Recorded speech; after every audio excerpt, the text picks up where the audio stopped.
오늘은 뭐 유승록 박사님하고 우리나라 최근에 그 철강업계 가장 현안인 수익 규제 네. 이 부분에 대한 이야기를 좀 해보고 싶습니다.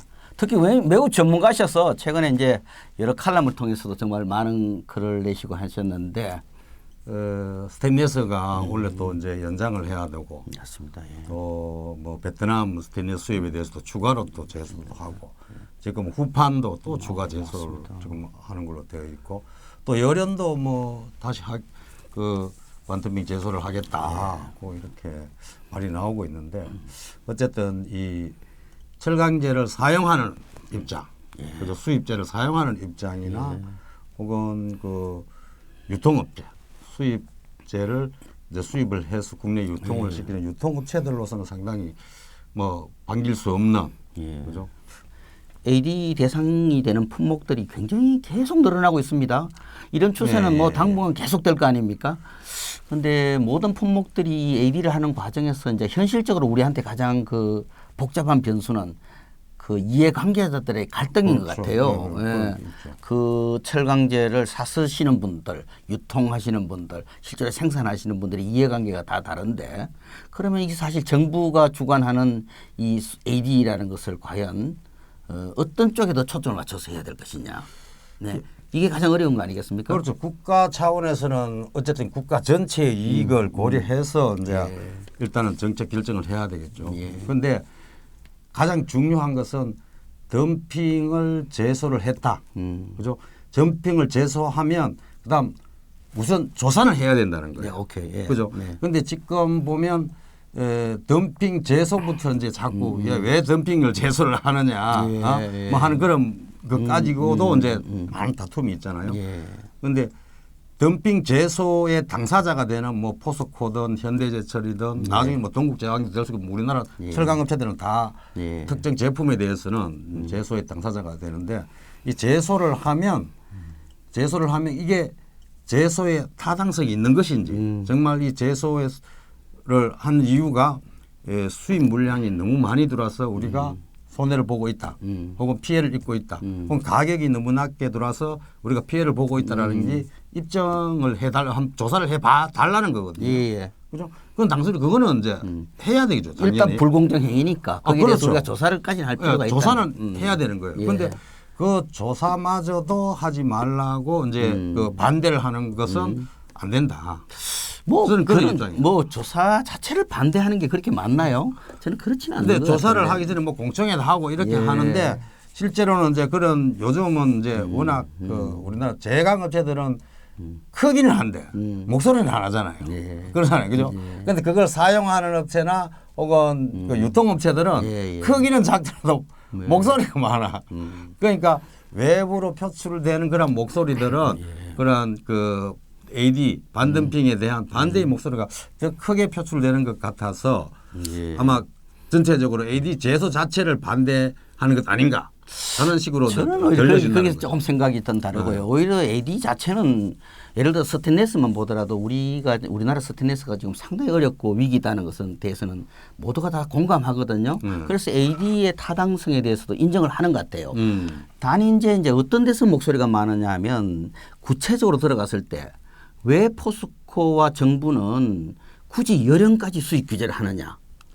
오히려 냉연 중심으로 수입 규제를 해서 하면 될 텐데 열연을 수입 규제함으로써 모든 하공정이 다 경쟁력이 없어지고 결국 산업 위기다. 이제 그런 게 업계 내에서는 굉장히 갈등이 아니냐. 그런데 그거는 제가 왜 업계 그 제품을 사용하는 사용자나 혹은 유통업계의 의견이에요. 생산업계의 입장은 완전히 달라요.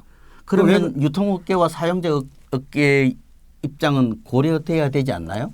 첫째는 가장 먼저 고려해야 될 것은 그 수입된 덤핑된 수입된 제품으로 인해서 우리나라의 생산업체가 피해를 받느냐 안 받느냐예요. 그렇잖아요. 그리고 그 수입 당사자가는 그 사람들은 덤핑으로 해서 이익을 본 사람이잖아요. 그런데 우리 피해 당사자가 나는 이렇게 이것 때문에 피해를 봤다라고 제소를 하는 거예요. 그러니까 당사자가 되는 거예요. 그 수입업체는 당사자가 될 수 없잖아요. 그죠? 그러니까 이 피해를 입은 사람이 우선 그만큼 피해를 받고 그러면 AD를 할 때 먼저 포스코나 현대제철 같은 메이커의 입장을 먼저 생각하고 그럼요. 수익 규제를 해야 된다 이런 말씀이시죠? 기본이 그게 이제 기본이에요. 예. 우리가 어떤 사건이 일어났을 때 뭐 어떤 사람이 내가 어떤 피해를 봤다. 예. 이런 피해 조사부터 먼저 하잖아요. 오케이, 맞습니다. 예. 그죠? 피해가 있어야 어떤 그 가해자를 구속을 시키든 뭐 법 판결을 하든 그렇게 하지 않습니까? 예. 그죠? 그 피해 조사부터 먼저 하는 거예요. 오케이. 그게 그런데 그 피해 조사를 할 때 그 메이커 중심으로 그거는 당연한 거예요. 예. 그거는 예. 그 제소 한 사람이 피해자이기 때문에 예. 그 피해 조사는 그 메이커를 그 제품을 국내에 생산하는 업체한테 업체의 피해를 조사하는 거예요. 그게 가장 우선이에요. 가장 먼저. 그런데 해야 이제 돼요. 최종적으로 수익 규제를 할 때는 국가 경제 전체를 생각하면 수요 산업의 입장이나 유통의 입장이나 그렇죠. 이해관계 입장을 고려하지 않을 수는 없잖아요. 고려하죠. 그리고 고려하는 방법이 여러 가지가 있을 수 있잖아요. 그죠? 예. 스테인리스를 예를 들면 스테인리스는 일단 반덤핑 관세 유론 그 계산에서 나와요.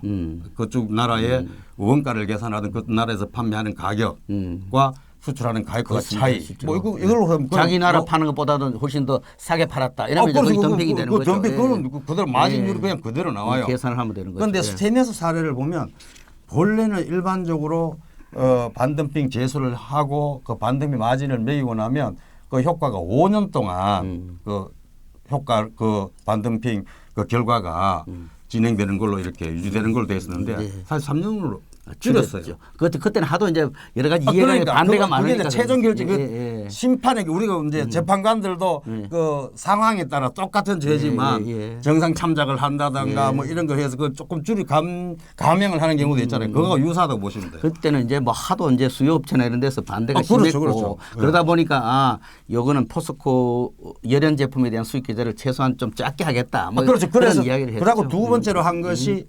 쿼터를 배정을 해준 거예요. 맞습니다. 그렇잖아요, 그죠? 쿼터하고 같이 갔죠. 그렇죠. 예. 그러니까 쿼터 양만큼은 완세하고. 그냥 무관세로 들어오는 거예요. 그 이상 지나면 이제 그런 건 이제 사실 상당히 그게 이제 판결이라고 보시면 돼요. 예. 그 조사는 하고 그 다음에 마진율은 매기되 그 적용을 그런 식으로 이제 다른 효과를 고려를 해서 전체 국가 전체의 어떤 이익이나 혹은 다른 그 중소업체들, 그 중소유통업체들, 뭐 이런 업체들을 영향을 고려를 해서 이제 결과를 그렇게 내는 거죠. 그렇게 보면 사실은 마진율이 뭐 50%, 뭐 20, 인도네시아가 23점 몇 프로인가 뭐 그렇게 20% 이상 나왔었는데 그걸 이제 그 쿼터 물량 이상에만 적용하는 거잖아요. 그죠? 그렇게 되면 일반적인 거하고는 좀 다르죠. 다른 나라는 처음부터 뭐 말씀에 의하면 일정한 쿼터를 배정을 한다든지 그렇죠.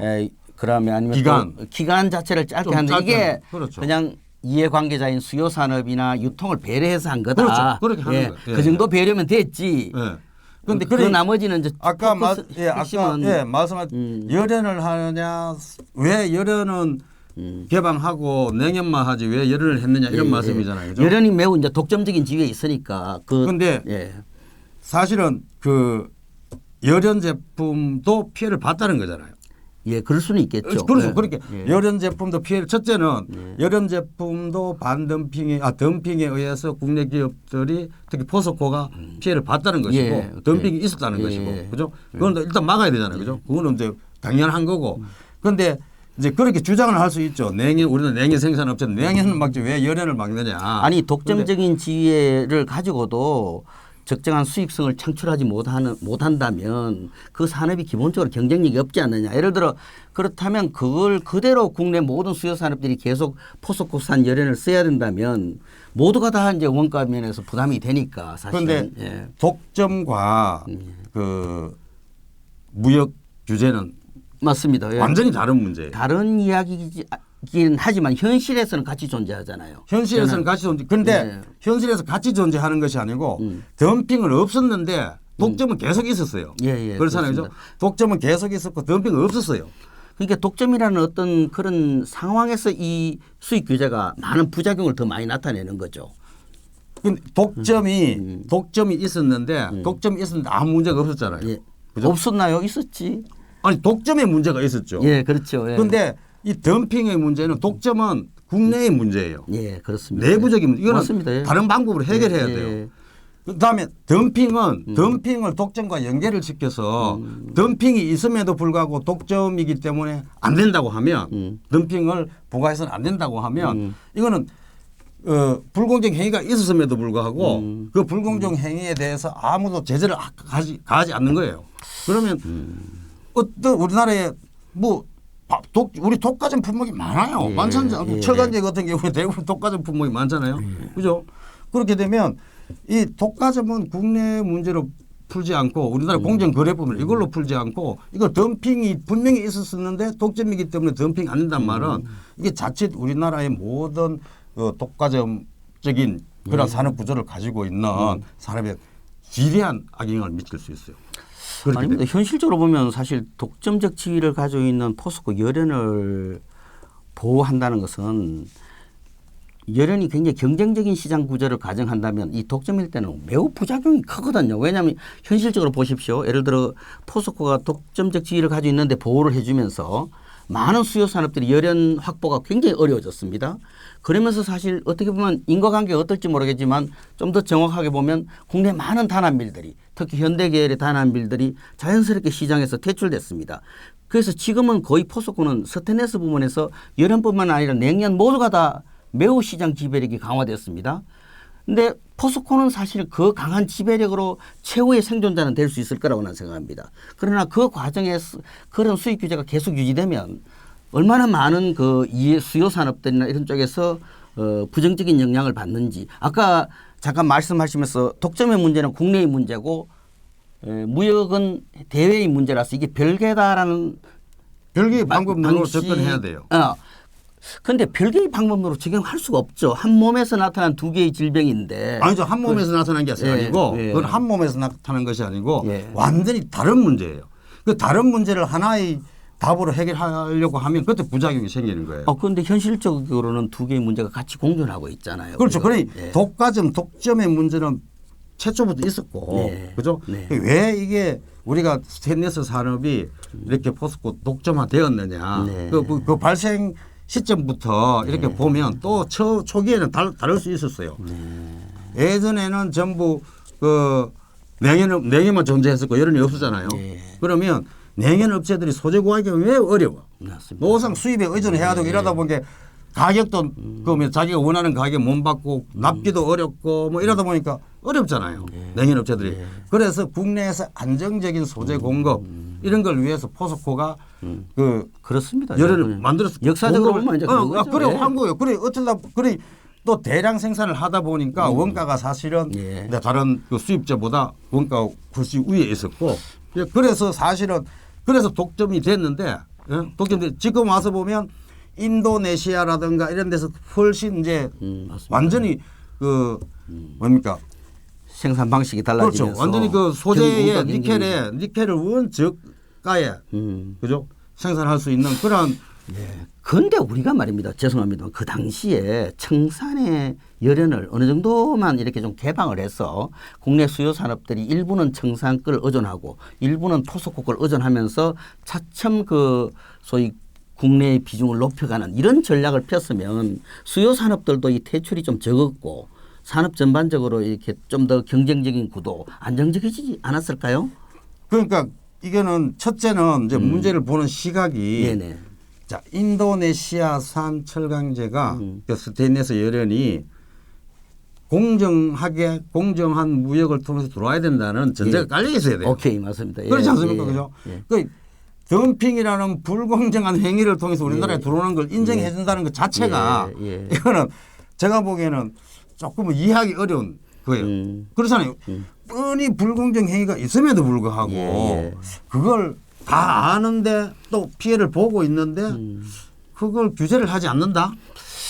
근데 이제 그거는 그게 이제 매우 옳으신 말씀이세요. 그런 쪽으로 이제 글도 쓰시고 하셔서 저는 공감을 합니다. 그 부분에 대해서는 반론이 없는데 이게 묘하게도 그 상황이 우리나라 스테인리스 산업이 상당히 후퇴 국면에서 사실은 나타난 현상이거든요. 예를 들어 우리나라 스테인리스 산업이 상당히 호황기고 성장하는 국면이었더라면 아마 그런 문제가 별로 그렇죠. 이슈되지 않았을 거예요. 예를 들어 AD도까지도 가지도 않았고 덤핑의 문제도 크게 논란이 되지 않았는데 실질적으로 요번에 우리가 AD를 하고 이런 거는요. 아까 말씀대로 덤핑 자체가 갖는 어떻든 잘못된 경제 활동 행위에 대한 그것도 있지만은 또 상당 부분은 사실은 국내 스테인리스 산업의 위기에 대한 극복이거든요. 예? 그렇지 않습니까? 현실적으로 보면. 그런데 이제 위기가 그죠? 사실 국내 스테인리스 산업을 보면 포스코가 독점이긴 했지만 사실은 독점 기업으로서 그 독점 이익을 향유한 기간이 거의 없어요. 제가 보기에 스테인리스 산업은 독특해요.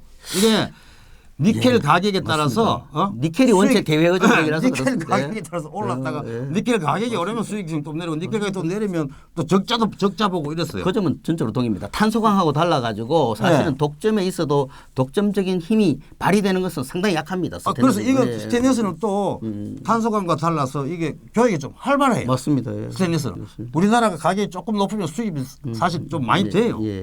그래서 사실은 국내에서 독점적인 지위를 생산의 독점적인 지위를 유지하고 있지만 다른 제품과 달리 독점적 우위를 뭐 향유했다 그런 사례가 거의 없어요. 그래서 그래도 이제 뭐 여론 쪽에서 독점적이니까 아마도 국내 생산량을 컨트롤한다든지 국내 가격에 미치는 영향력은 절대적으로 크겠죠. 그런데 그럼에도 불구하고 지금 우리나라의 가격을 보면 중국 가격하고 거의 연동하잖아요. 똑같아요. 거의 중국 수입자가. 지금 상황은 좀 그렇죠. 지금 상황은. 그러니까 이게 우리나라가 사실은 포스코가 우리나라 가장 많은 뭐 특히 열연도 그렇고 그죠. 그다음 후판도 그렇고 점유율 뭐 70%씩 이렇게 차지하고 있으니까 거의 뭐 독과점 비상 거의 독점적 기업하고 비슷하지 않습니까, 그죠? 그런데 막상 보면 시장에 돌아다니는 제품들을 보면 중국산 들어오고 일본산 들어오고 이게 포스코의 점유율이 과연 몇 프로 될까? 이거 50% 안 돼요. 제가 보기에. 앞으로 정말 우리가 수입 규제를 많이 해야 될 텐데 사실 이 대외적인 수입 규제의 문제가 국내 어떻든 기업 간 전후방 산업 간의 관계에 상당히 많은 영향을 미치지 않습니까? 그렇죠. 그래서 그런 문제를 원활하게 풀어가면서 우리가 수입 규제를 앞으로 많이 할 수밖에 없는데 이럴 때 우리가 좀 앞으로 어떤 그 접근 방식으로 이런 문제에 대한 균형점을 잡아야 될까요? 참 어려운 주제하지만 그냥 제 생각에는 일단 덤핑이 존재하는 경우에 반덤핑의 관세를 부과를 해야 된다. 오케이. 부과하지 않았을 경우에 그 반덤핑이 있어서 국내 기업들이 분명히 피해를 보고 있음에도 불구하고 그걸 반덤핑 관세를 부과하지 않으면 우리나라는 완전히 그 덤핑 물건의 무법천지가 될 수도 있어요. 뭐 그건 그죠? 너무나 지당하신 말씀이십니다. 그래서 일단 반덤핑 관세를 부과를 하되 저는 그 반덤핑 관세를 부과하면 그만큼 우리 관세 수입이 늘어나요. 오케이. 그렇지 않습니까? 그죠? 그래서 사실은 지금까지 수입 업체나 그 수입제를 사용하던 업체들의 원가 부담이 반덤핑 부과 관세 부과 때문에 좀 원가 부담이 올라가는데 그런 반덤핑 관세를 부과한 이후에 우리나라 들어오는 관세 수입을 좀 그러한 수익 규제로 해서 피해를 보는 분들한테 업체들한테 보상을 혜택이 돌아가는 그런 시스템을 좀 만들 필요가 있지 않은가. 그러면 관세 수입이 좀 더 투명하게 어떻게 뭐 사용이 된다든지 아니면 어떤 용도로 된다든지 이런 쪽에 대한 제도적인 것을 보완할 필요가 있겠네요. 그런 걸 조금 투명하게 할 필요가 있잖아요. 지금 어디에 쓰는지 모르겠어요. 또 그 수입이 얼마인지도 모르겠고. 그래서 조금 좋은 말씀인 것 같습니다. 그렇게 해서 산업 간 균형을 이렇게 잡아주는. 그렇죠. 지금은 제가 보기에 수입제를 가지고 와서 가공해서 수출을 하는 업체들이 많죠. 그것 때문에 지금 문제가 되지 않습니까? 그런데 제가 보기에는 몇 년 안 있으면 수입 오로지 원가만 가지고 이제 그 경쟁을 하는 업체들이거든요. 그런데 과연 그 업체들이 중국 내에서 중국산 제품을 사용해서 가공해서 수출하는 그런 업체들하고 가격 경쟁력을 맞출 수 있을까? 저는 그게 조금 의심스러워요. 결국 그쪽이 지금 계속 수입적으로 대체되고 있지 않습니까? 그렇죠. 지금 스테인리스나 뭐 여러 제품들이 보면 다운스트림에서 그렇죠. 다 수입제로 바뀌어버린단 말이에요. 그러면 결국은 내수가 줄고 결국은 뭐 그래서 공급하는 기업도 영향을 받지 않습니까? 그래서 그러한 관세 수입을 그러한 업체들의 기술 개발이나 제품 개발 쪽으로 조금 보조를 해준다든가 해서 우리나라의 제품 경쟁력 자체를 가격 경쟁력보다 제품 경쟁력 자체를 좀 높이는 식으로 좀 전략을 좀 바꿀 필요가 있지 않는가. 그런 정책적인 도입은 상당히 의미가 있어 보이네요. 그나마 그렇게 해서라도 산업의 균형을 맞추고 어차피 수입 규제는 불가피한 거니까. 불가피한 거니까. 그렇게 하더라도 수입 규제로부터 불이익을 받는 대상에 대해서도 뭔가 정부가 신경을 쓰고 있다. 이런 이제 그런 정책이 좀 필요한가 아닌가라는 그런 생각이 듭니다. 또 뭐 여러 가지 말씀을 많이 해주셨습니다만 국내가 사실은 매우 개방적이다. 실질적으로 그러면 그건 너무 개방적이어서 문제가 되는 건가요? 첫째는 이제 그 개방적이란 것 하나가 이제 우리나라가 이제 2004년부터 철강 제품에 대해서는 관세가 없지 않습니까? 무관세거든요. 무관세예요. 일반적 근데 그 WTO 가입국에 대해서 무관세를 하고 있어요. 근데 중국은 관세가 있어요. 그죠? 그 다음에 동남아도 관세가 있어요. 그러니까 일본은 관세가 없어요. 그거 없고. 그래서 사실 그런 측면에서 보면 일단 우리나라가 좀 불리하다는 측면이 있고, 그 다음에 우리 한국과 중국이 FTA를 맺었어요. 그런데 한국은 이미 뭐 WTO에서 관세가 없었기 때문에 FTA 중국하고 FTA를 맺어도 우리는 관세를 부과할 수가 없어요. 그런데 중국은 사실 FTA를 맺으면 그 관세를 갖고 있더라도 좀 많이 이렇게 낮춰져야 되는데 사실 아직까지 우리나라 제품에 대해서 관세를 부과하고 있는 제품들이 많아요. 그래서 그런 측면에서 조금 우리나라가 상대적으로 개방적이다는 것이고, 두 번째로는 그 원산지 규정이 우리나라가 상당히 좀 취약해요. 이제 특히 우리나라 원산지 규정은 특히 FTA 규정에 보면 HS 코드 4자리 기준으로 해요. 그러니까 열연을 수입해서 그 냉연을 그 나라에서 만들어서 우리나라에 수출하면 그 나라의 제품이 되는 거예요. 맞습니다. 그래서 그렇게 보면 만약에 베트남이 그죠? 베트남이 인도네시아산 뭐 혹은 중국산 열연을 갖고 이렇게 열연을 수입해다가 냉연을 만들어서 우리나라에 오면 이게 중국산이 아니고 베트남산이 되는 거예요. 그러면 양국 간의 FTA 특혜가 뭐 만약에 다르다.